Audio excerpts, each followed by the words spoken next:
जिद्दी नन्हा हाथी हरी भरी घनी जंगल में ऊंचे ऊंचे पेड़ों की छाया के नीचे एक नन्हा हाथी रहता था जिसका नाम था टफी।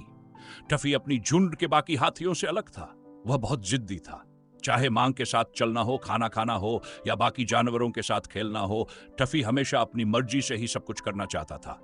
एक दिन सुबह सुबह हाथियों का झुंड नदी किनारे पानी पीने और नहाने के लिए जमा हुआ। टफी की माँ मामा एली ने आवाज लगाई, चलो टफी, नहाने का समय हो गया है।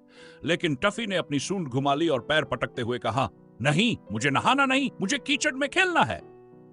मामा एली ने गहरी सांस ली और बोली, पहले साफ हो जाओ, फिर कीचड़ में खेल सकते हो। नहीं, टफी चिल्लाया और भागकर जंगल की ओर चला गया।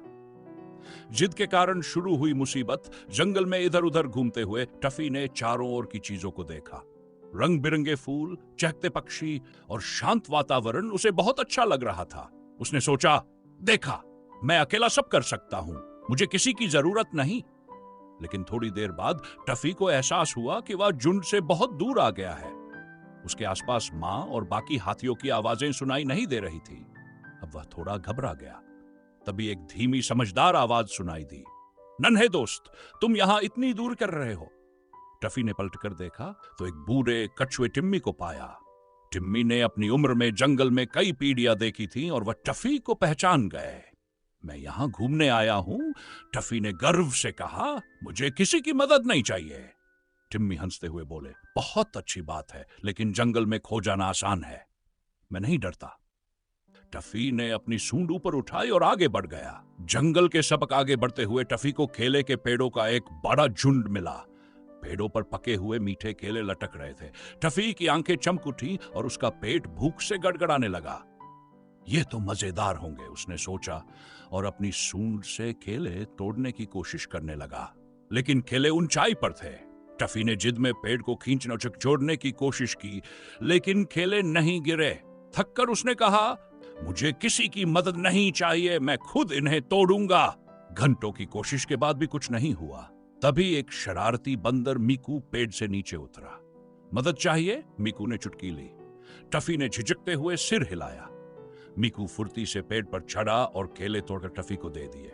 देखा, कभी कभी मदद मांग लेना ठीक होता है, मीकू ने मुस्कुराते हुए कहा। घर वापसी का रास्ता दिन ढलने लगा और जंगल में अंधेरा छाने लगा। टफी को एहसास हुआ कि वह खो गया है। सुबह जो जंगल उसे रोमांचक लग रहा था, अब उसे डरावना लगने लगा। वह एक पेड़ के नीचे बैठकर रोने लगा। मुझे मामा की बात सुननी चाहिए थी, मुझे झुंड के साथ रहना चाहिए था। उसी समय बूढ़े कछुए टिम्मी फिर से आ गए। लगता है अब मदद चाहिए, उन्होंने मुस्कुरा कर कहा। टफी ने सिर झुका लिया और धीरे से कहा, हां। टिम्मी ने उसे सांत्वना दी और कहा, चलो, मैं तुम्हें तुम्हारे झुंड तक ले चलता हूं। परिवार का प्यार टिम्मी की मदद से टफी नदी के किनारे अपने झुंड के पास पहुंचा। मामा एली दौड़कर आई और अपनी सूंड से टफी को गले लगा लिया। ओह टफी, तुम ठीक हो? मैं बहुत परेशान हो गई थी, मुझे माफ कर दो मामा। टफी ने आंसू भरी आंखों से कहा, मैं बहुत जिद्दी था और मैंने आपकी बात नहीं सुनी, लेकिन अब मैंने सीख लिया है। मामा एली ने प्यार से कहा, मुझे खुशी है कि तुम सुरक्षित हो और याद रखना, हम मिलकर ही मजबूत हैं। उस दिन के बाद टफी ने अपनी मां और बाकी झुंड की बातें ध्यान सुननी शुरू कर दी। हालांकि वह कभी कभी जिद करता, लेकिन उसे हमेशा अपनी इस खास जंगल यात्रा की याद रहती। कहानी का संदेश, यह कहानी हमें सिखाती है कि अपनी बात पर अड़े रहना सही नहीं होता। कभी कभी दूसरों की बात मानना और मदद लेना जरूरी होता है। साथ मिलकर चलने से जीवन आसान और ज्यादा मजेदार बनता है। अगली कहानी सुनने के लिए सब्सक्राइब करें